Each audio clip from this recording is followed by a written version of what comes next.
tema que eu escolhi para falar é a conduta ética em pesquisa com seres humanos. Isso, eh, depois que eu escolhi o tema, eu vi que começaram a falar bastante do termo até cobaias, né, nos noticiários. E aí eu acabei mudando um pouquinho o que eu ia falar. Mas eu acho que vai ficar interessante e vai esclarecer talvez algumas coisas que vocês tenham visto no noticiário, né. Então, a gente fala de ética em pesquisa com seres humanos. E isso de ética em pesquisas com seres humanos foi muito debatido, porque ele veio já fazendo uma pequena linha do tempo, né? A gente teve então a Segunda Guerra e a gente soube de todas aquelas atrocidades que foram feitas em nome da ciência, né? E isso, terminada a guerra, a gente teve o Tribunal de Nuremberg, com o julgamento de 23 pessoas, das quais 20 eram médicos. E isso gerou o Código de Nuremberg, que foi o primeiro documento internacional que veio tratar dos aspectos éticos na pesquisa com seres humanos. Depois disso, a gente ainda teve a Declaração Universal dos Direitos Humanos e Declaração de Helsinki e vai assim por diante, né? Então, esses marcos foram muito importantes para a gente poder ver como é que deve ser realmente a parte ética de uma pesquisa com seres humanos. Mas, assim, em que sentido? O Código de Nuremberg, então, uma das coisas mais importantes e debatidas que ele trouxe foi que aquele que participa da pesquisa, eu falo participa porque o Ministério da Saúde, a CONEP, que é a Comissão Nacional de Ética em Pesquisa, ela não gosta de usar o termo sujeito, porque ele acha que o sujeito é aquele que se sujeita. Ele acha que deve ser um participante da pesquisa. Então, o participante da pesquisa, ele deve estar sempre sendo bem esclarecido daquela pesquisa que ele vai participar. E sendo bem esclarecido, poder consentir conscientemente na participação daquela pesquisa, né? Então, apesar de todos esses marcos, o que se refere muito no noticiário ultimamente, usando termos cobaias, é justamente esse estudo que chama estudo de Tuskegee. Esse estudo foi feito entre 1932 e 1972 nos Estados Unidos. Então, vocês vejam, depois do Código de Nuremberg, né? Depois da declaração, junto com a declaração de Helsinki. Então, o que aconteceu nesse estudo? Foi feito nessa cidade, que é o nome do estudo, e nessa cidade, então, eles recrutaram 400 negros, a maioria analfabeta, né? Pobres, que tinham sífilis. Muitos tinham sífilis e outros não tinham sífilis, mas eles foram tratados igualmente misturados. Então, o que eles queriam com isso é ver a evolução natural da doença, sem nenhum tratamento. Então, eles diziam que estavam tratando, mas não estavam tratando. No meio do percurso, a penicilina foi descoberta, né, em 1945. Já em 1947, ela era o tratamento padrão para a sífilis, mas ela não foi utilizada, foi dado só um placebo, né? Esse estudo gerou um filme, que é esse filme chamado Cobaias. Eu até recomendo vocês assistirem, apesar de ser um pouco romantizado, ele traz muitos dos fatos que foram bem importantes. Então, tinha gente que realmente acreditava que estava fazendo um estudo, né? Uma das coisas que o filme coloca até é que se dizia que queriam saber se o desenvolvimento da doença em brancos e negros era o mesmo. Detalhe, não tinha nenhum branco participando da pesquisa, né? Então, assim, esse estudo apareceu nessa época. E aí ele só parou quando teve uma denúncia, que ocorreu somente em 1972. Então, daquelas quase 400 pessoas, o que acontece é que 128 morreram com sífilis, com complicações. Né? 40 esposas foram infectadas, 19 crianças já nasceram com sífilis congênita. Uma coisa muito importante é que esse estudo, né, entre aspas, ele foi conduzido pelo próprio governo dos Estados Unidos. Então, só em 1997, realmente, é que houve um pedido formal do governo norte-americano para aqueles que sobreviveram desse estudo, que foram somente 8. Né? Então, essas pessoas, elas não sabiam que não estavam sendo tratadas. Elas achavam que estavam participando do estudo e estavam recebendo medicamento. Né? Então, não tem esclarecimento. Né? E um consentimento como? De uma população vulnerável. Então, a gente está falando de uma população Então, a gente tem vários problemas aí. Primeiro, por ser uma minoria racial, uma minoria social, né? E eles esperavam tratamento. Então, eles consentiram, autorizaram essa pesquisa sem saber no que é que eles estavam entrando, né? Bom, vários dos direitos foram rompidos aí. Então, quando a gente fala de eticidade da pesquisa, é muito importante todos esses fatores. Então, respeitar a dignidade e a autonomia daquela população que vai ser estudada. E autonomia é uma coisa muito difícil de ser falada, porque a nossa população brasileira, por exemplo, ela é muito vulnerável, né? Então, se a gente tem um sistema de saúde que não consegue abarcar todo mundo, e você aparece com um estudo dizendo: vou fazer o seu acompanhamento periódico, vou te dar um medicamento, vou fazer exames. Então, isso já é um fator para que eles acabem aceitando a participação numa pesquisa. Ponderar riscos e benefícios, eu acho que não tem nem o que falar, né? Sim, né, em alguns casos a gente pode ter alguns riscos porque é algum medicamento que pode estar sendo testado, mas para que ele possa ser testado, ele já passou por estudos in vitro em outros animais para então chegar aos humanos. Esse seria o certo. Evitar danos previsíveis, então observar tudo que pode interferir naquele estudo que você pode prevenir, né? Mas nem tudo você pode prevenir, são os famosos efeitos colaterais, por isso que a gente faz esse estudo também. Ter relevância social, então não vou fazer porque eu vou fazer, né? Ser justa e equitativa, em que sentido? É que uma vez que a população que está sendo estudada, vamos dizer que em geral a gente sempre tem dois grupos, um grupo controle e um grupo experimental. Uma vez que o grupo experimental mostre que aquele trabalho, aquela droga que está sendo testada, ela é boa, ela tem que ser oferecida também para aquele grupo controle. E no Brasil, a gente só tem um grupo controle, placebo, que não recebe droga nenhuma, se a gente tem um tratamento, desculpa, uma doença na qual você não tem tratamento algum preconizado. Então, se eu não tenho nenhuma droga de tratamento, eu posso fazer um grupo com placebo. Não pode ser fútil, claro, e ela tem que respeitar os direitos dos participantes. Então, a gente não faz isso da cabeça, né? E a gente precisa realmente de coisas que digam que a gente vai ter um controle, vai ter uma forma de controlar esses estudos. Então, a gente tem esse sistema que é vinculado ao Ministério que está dentro do Ministério da Saúde, vinculado ao Conselho Nacional de Saúde. Então, tem a função de controle social, que é o sistema CEP-CONEP, um sistema que eu me orgulho muito e já fiz parte dele. Então, é a Comissão Nacional de Ética em Pesquisa que coordena, registra e coordena comitês de ética em pesquisa.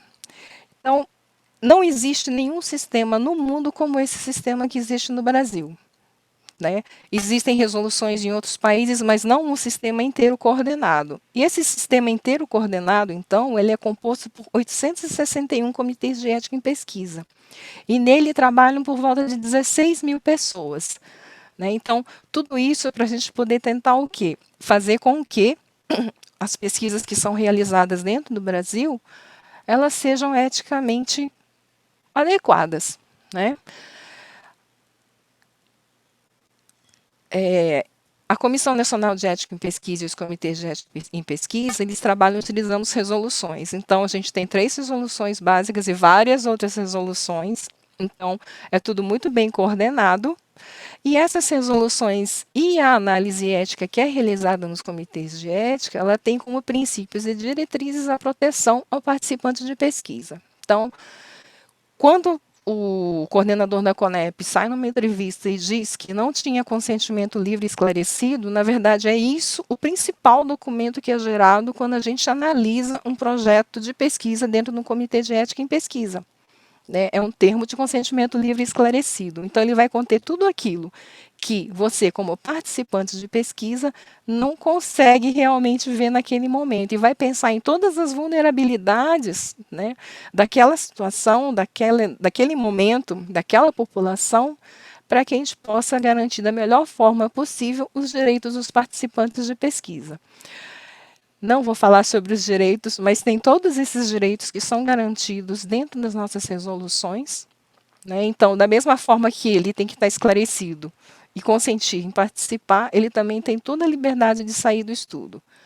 Uma vez que termina o estudo, numa droga experimental, ele deve ser acompanhado. Então, muitas das coisas que estão falando, né, da Prevent Senior, daquele estudo que foi feito no Hospital Militar, lá no Rio Grande do Sul, em Manaus, tem muito a ver com isso. Muitas pessoas nem sabiam que estavam participando da pesquisa, muitos saíram e nem tiveram acompanhamento adequado. Então, eu queria trazer um pouco de entendimento em cima daquilo que está sendo discutido pelos nossos noticiários. Então, é isso.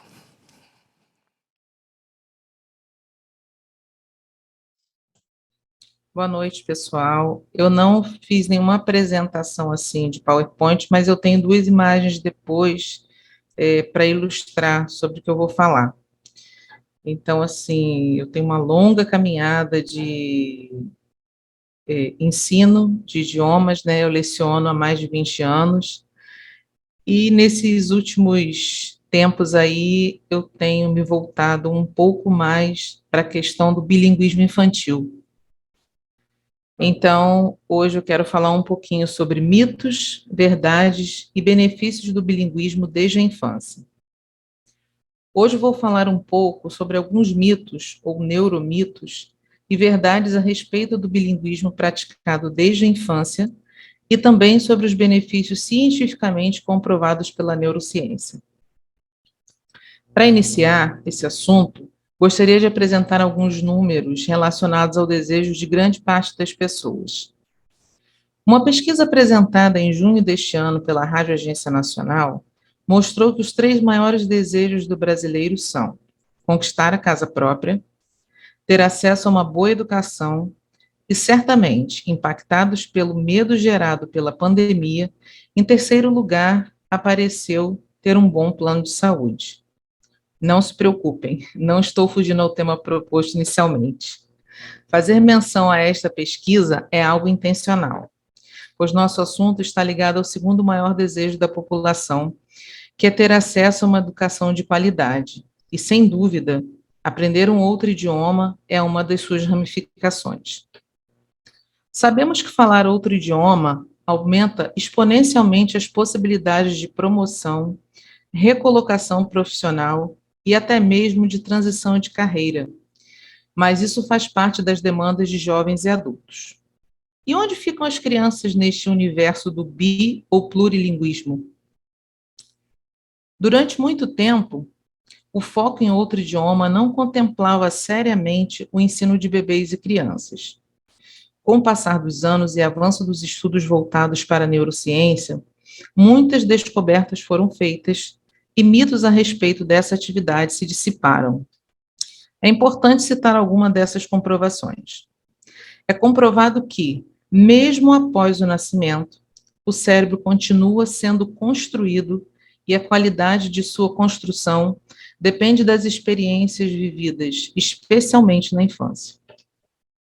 Quanto melhor for a construção do cérebro nessa fase, melhor será a preparação das crianças para o futuro. O cérebro humano é plástico o suficiente para possibilitar o aprendizado até o fim da vida, o que os cientistas denominaram neuroplasticidade. Mas o ritmo de apreensão de conteúdos diminui muito após a fase da primeira infância.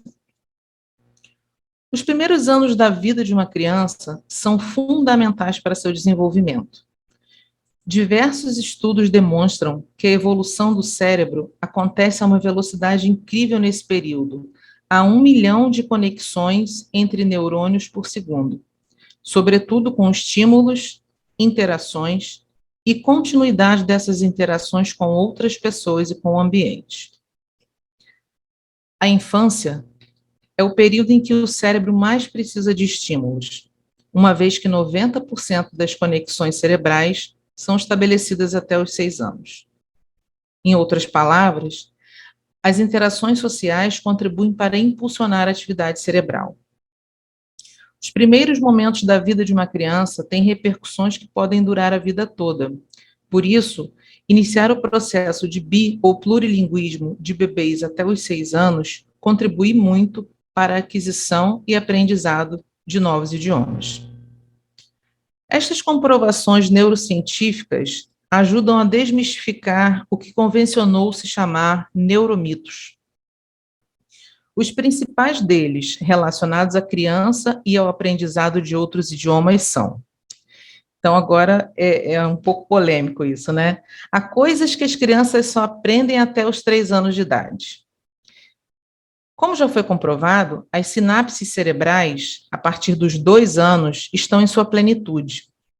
Podem ocorrer alguns casos isolados de aprendizagem de determinadas coisas até os 3 anos, mas isso não pode ser generalizado. Vale ressaltar que o estímulo e a afetividade contribuem de forma eficaz com o aprendizado da criança. E, portanto, a idade sozinha não determina a capacidade de aprendizagem de algo novo. Outro neuromito. A criança fica confusa a aprender um segundo idioma. Aproveitando a fertilidade sináptica, cujo auge ocorre na infância, seria um erro continuar acreditando nisso. Quanto mais estímulo, melhor.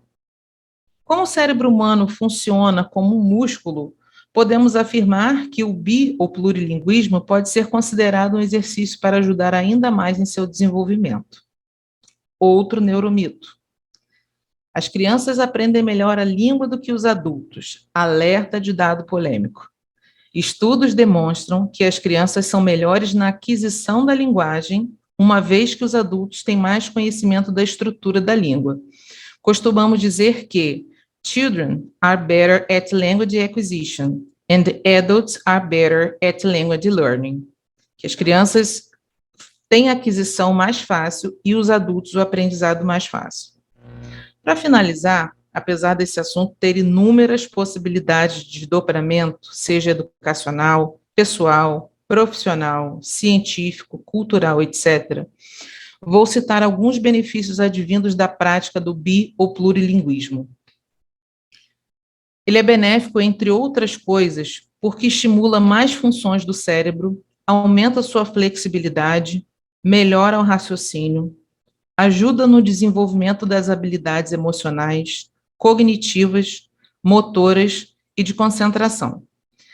Além de contribuir para adquirir consciência cultural, ampliar horizontes, permitir maior acesso à informação e oportunidades futuras de estudo e trabalho. Não é exagero afirmar que o bilinguismo influencia até na saúde pessoal. Um estudo realizado por psicólogos da York University forneceu novas evidências de que o bilinguismo pode retardar os sintomas do Alzheimer. Em suma, é possível afirmar, baseado em comprovação científica, que aprender novas línguas, além de todos os benefícios supracitados, também funciona como antídoto para manter o cérebro ativo e saudável, independentemente da idade. E aí eu queria mostrar 2 imagens para vocês. Posso compartilhar, Raquel? Pode sim. Deixa eu ver se eu consigo aqui.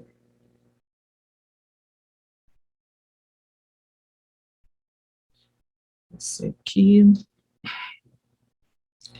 Não é essa parte. É uma parte mais para baixo. Eu consigo mostrar? Ou tem que estar nessa página? Não, acho que é só você ir para baixo na página que aparece para gente. Eu não estou conseguindo encontrar aqui, peraí. Se você... Deixa eu ver se eu consigo. Ah, tá. Tá aparecendo para vocês? Tá sim, desenvolvimento. Então aqui embaixo, como eu falei, a questão das sinapses cerebrais, a gente tem 2 imagens que, na verdade, englobam um pouco de tudo isso que eu falei, né? Então, a gente tem aí, do nascimento até os 2 anos, as sinapses são essas conexões que o cérebro vai fazendo, né? São essas conexões neuronais, tudo que vai sendo desenvolvido. Por isso que esse momento aí dos 2 anos, dos 3 anos, é extremamente fértil em termos de sinapses. E hoje em dia, o bilinguismo está muito associado ao estudo da neurociência. São muitas comprovações que existem. E aqui, uma outra coisa que a gente fala muito sobre ensino e afeto. Isso, para mim, é muito é muito presente na minha prática, porque tudo que você toca a emoção do outro faz com que ele se envolva com mais facilidade. E essas emoções, as boas emoções, vamos dizer, elas tendem a dar frutos com mais facilidade, com mais rapidez, com mais qualidade. Então, a gente tem aqui nesse segundo desenho, afeto e estímulo. E, para mim, isso assim, é muito, muito significativo, porque eles estão exatamente na base de todo o aprendizado. Sem afeto, sem estímulo, pode existir o raciocínio, pode existir o relacionamento, mas para que isso se aprofunde, para que a autoestima venha junto, para que a criança acredite que ela é capaz, para que essa inteligência emocional também esteja diretamente ligada a esse desenvolvimento, a essa possibilidade de crescer, de aprender uma, de aprender duas, mesmo que ninguém na casa dele tenha aprendido, precisa ter afeto. Se não tiver afeto, você pode até atingir o cognitivo, mas em algum momento ele vai se distanciar.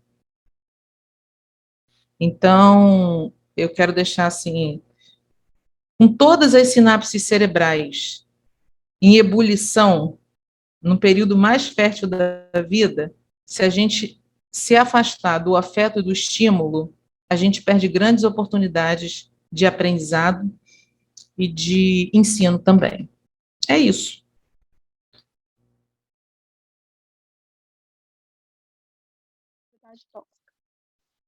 Boa noite a todos. É um prazer compartilhar esse discurso com vocês essa noite.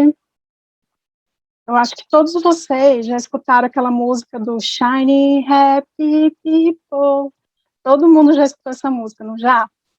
Então, o sentimento que a gente tem quando a gente escuta essa música é justamente o de positividade. Você se identifica com aquela canção e aí você quer automaticamente entrar nesse estado de felicidade, nesse estado mágico que as pessoas almejam alcançar algum dia. Então, eu pensei sobre muitos anos sobre essa questão de positividade e o que me levou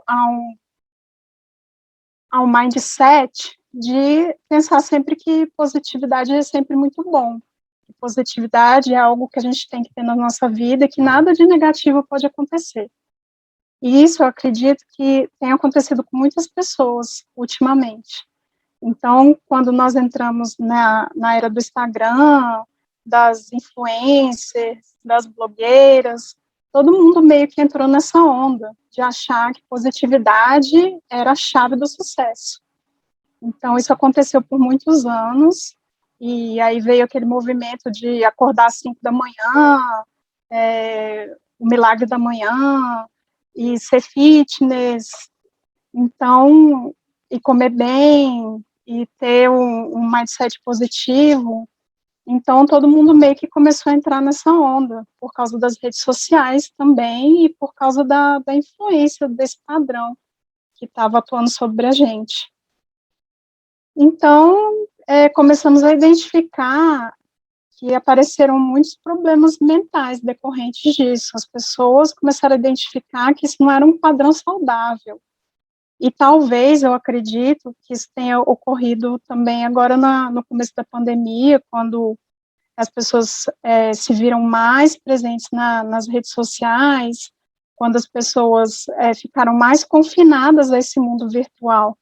Então, isso foi algo que afetou muito a vida das pessoas, delas estarem vivenciando muito intensamente esse mundo virtual onde tudo parece perfeito, onde as pessoas só postam aqueles framezinhos de 10 minutos, onde elas têm o melhor do seu dia.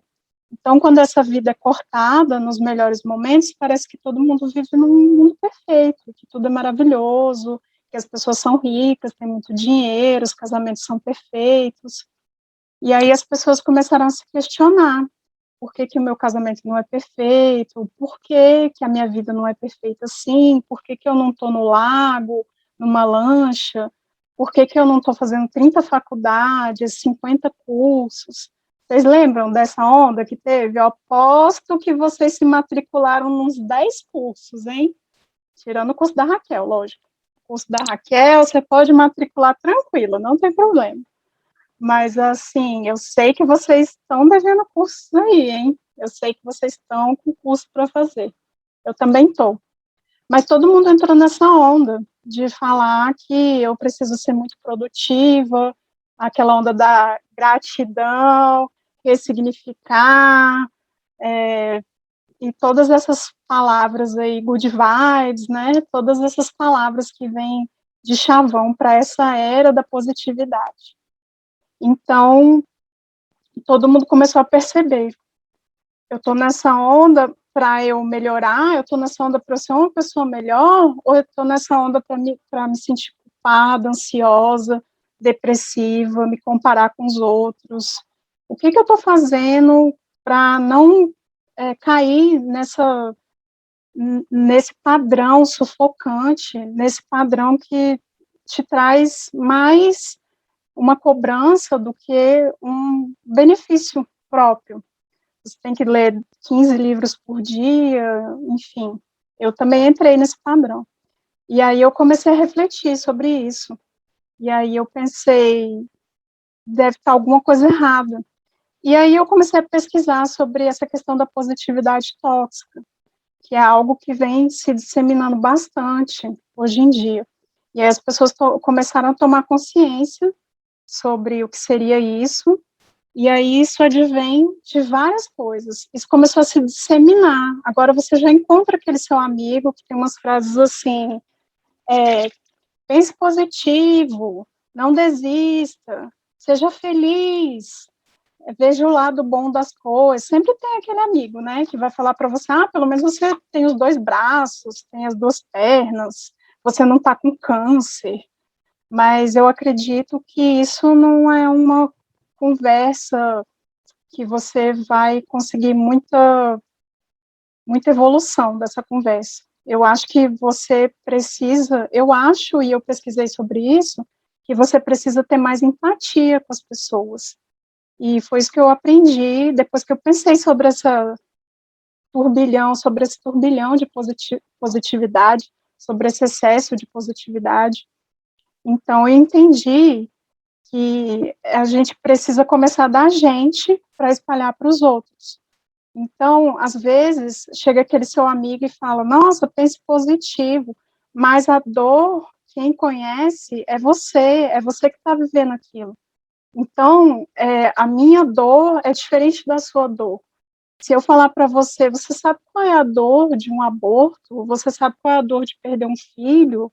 Mas você sabe qual é a dor de uma criança que perdeu uma boneca? Ou você sabe qual é a dor de ter um carro roubado?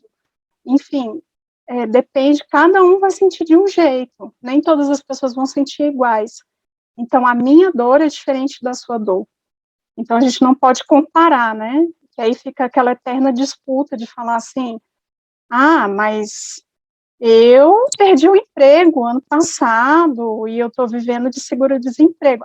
Mas eu estou com depressão há 15 anos. Aí fica aquela disputa para ver quem tem o pior cenário.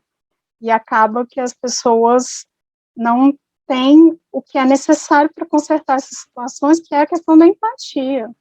Você precisa ter empatia com as pessoas para não ser invasivo na situação, você não adentrar numa situação que você não conhece, não te pertence, e você também não pode ser omisso.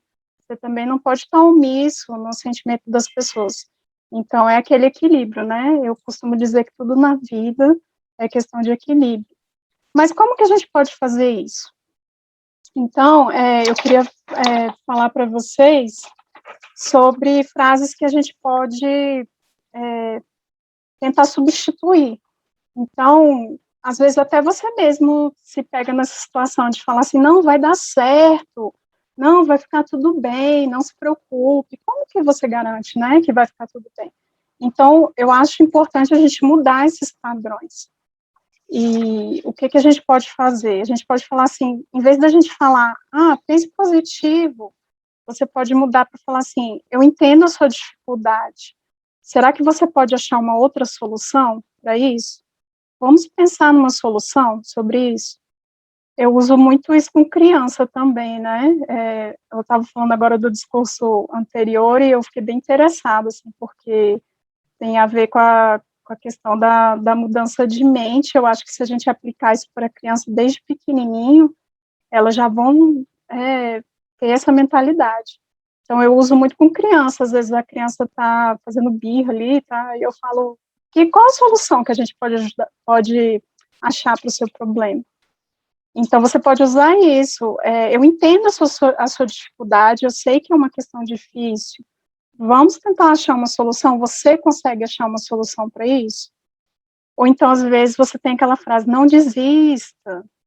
Então, você pode mudar isso para falar assim, olha, desistir é uma das opções, porque a vida também é feita de perdedores. Nem sempre todo mundo é vencedor, todo mundo não vai chegar em primeiro lugar, porque senão o primeiro lugar não existiria. Então, você pode falar, olha, desistir é uma opção, mas vamos analisar, vamos colocar os prós e os contras. Quais seriam os prós da sua desistência? Quais seriam os contras da sua desistência? Você já parou para pensar nisso? Então, ao invés de falar, não desista, vai dar certo, seja feliz, olha como você é feliz, você é rico, você é bonito, você, enfim, N coisas que a pessoa pode citar, você é inteligente, você pode trocar por uma frase mais empática, que vai falar assim, olha, eu sei que não é divertido esse momento que você está passando e que não é um momento para você chegar no ápice da sua felicidade, mas eu acho que isso não pode ser um padrão de vida. Então, o que você pode fazer para mudar? Porque a gente não nasceu para ser infeliz. Então, o que a gente pode fazer para mudar essa situação? E essa frase onde a pessoa fala, veja o lado bom, né? Tem as duas pernas, não tá doente. Então, a gente pode falar para a pessoa fazer uma análise da situação que ela se encontra de uma forma que não seja tão sentimental, dela estar de fora da situação. Pense como eu sou uma pessoa que estou de fora da situação, como eu analisaria essa situação? O que eu faria se eu não tivesse envolvida emocionalmente nessa situação, se eu fosse uma pessoa de fora? Então, a gente leva a pessoa à reflexão, a gente se mostra disponível para ajudar as pessoas, sem ser invasivo, sem dizer que coisas boas são garantidas para as pessoas e sem atuar nesse padrão de cobrança que vai trazer ansiedade, depressão, vai trazer coisas que não são boas, não são críticas construtivas para a vida da pessoa. E eu quero passar para vocês também, coisas que a gente pode controlar na nossa vida para não ser atingido por esses padrões tóxicos. Então, às vezes, nós estamos ali na rede social e aí nós começamos com aquele pensamento de falar assim, nossa, mas ela tem um corpo tão bonito, né, nossa, gratidão, aí acorda às 5 horas da manhã, gratidão, né, vou malhar, enfim, essas coisas aí que, gente, eu não dou conta, eu acho que eu fiz isso um mês, e eu fiquei exausta, assim, o outro mês eu tive que ficar fazendo nada, só assistindo série. Eu falei, eu não dou conta, acordando às 5 da manhã, malhando, estudando, fazendo curso, e lendo livro, enfim, né, super produtiva. Nós estamos numa geração em que se a gente não for 100% produtivo, parece que a gente não serve para nada, parece que não estamos aqui para nada, para cumprir nenhum papel. E não é isso, nós estamos aqui para também oferecer qualidade de vida para nós mesmos, para estarmos bem com os outros, né, sem esse padrão de cobrança. Então, existem as coisas que estão no nosso controle e as coisas que estão fora do nosso controle. As coisas que estão no nosso controle são as nossas palavras, os nossos pensamentos, as nossas decisões, os, no, os nossos, deixa eu ver que eu anotei, os nossos esforços. Isso tudo nós estamos dentro, isso está dentro do nosso controle. Então, sobre isso, a gente pode tomar alguma atitude. A gente pode mudar isso de alguma forma. Agora, coisas que estão fora do nosso padrão e que às vezes a gente quer do nosso controle e às vezes a gente quer controlar, e são coisas que não tem controle, a gente precisa ter consciência disso. Então, o que é? São as palavras dos outros, as ações dos outros, as decisões dos outros e os erros. Erros acontecem, a gente precisa ter em mente que erros fazem parte da vida.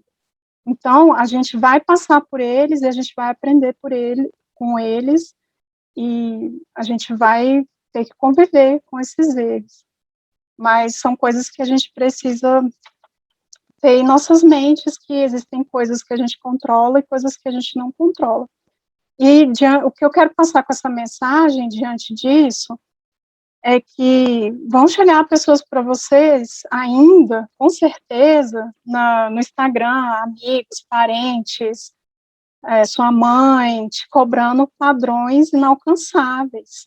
E aí você muda a sua mentalidade, o seu mindset para essa reflexão e pensar que você tem coisas sobre o seu controle e coisas que não estão no seu controle e que você não pode ser 1000% produtivo. E tentar parar essa positividade tóxica no sentido de positividade é bom, positividade faz bem para a vida. Eu acho que o pensamento tranquilo, ele realmente atrai coisas boas. Você pensar que vai dar certo, pensar que é bom as coisas, isso é excelente, é maravilhoso. Agora, o ruim é quando isso começa a ser tóxico na sua vida e você começa a viver para ser positivo. Às vezes você está doente, você não está bem, ou às vezes está acontecendo uma coisa muito ruim na sua vida e você tem que usar do equilíbrio para não pensar que você obrigatoriamente tem que estar bem com todas as coisas. Então, tem que ter um padrão, um equilíbrio, para que você não acabe pior do que você já estava. Assim como eu passei por essa situação, e eu acredito que hoje em dia, nessa análise, nessa autoanálise, nessa análise da situação, da realidade, eu cheguei num ponto em que eu identifico onde as pessoas começam a ser tóxicas, ou o que eu estou vivenciando, vivendo, assim, até nas redes sociais ou com amigos, onde essa positividade tóxica está me atingindo, está atingindo a minha forma de viver. Então, sempre ter o sinal de alerta e falar, opa, peraí, até onde isso vai, né? Se eu começo com só algumas pequenas cobranças, isso gradativamente vai aumentando na sua vida e você vai chegar num ponto que você vai falar, opa, peraí, né? Não é bem por aí. E eu acredito também que coisas boas, sim, acontecem, coisas boas vêm, mas que a gente não pode fazer disso uma tábua de salvação, né? Que a gente tem que aprender a viver com os altos e baixos da vida e sempre aprendendo, sempre em movimento, sempre em equilíbrio. Então, para vocês, eu desejo o meu melhor, eu desejo que vocês encontrem o equilíbrio na positividade e que vocês reflitam sempre quando estiverem nesses padrões. Obrigada, gente. Boa noite.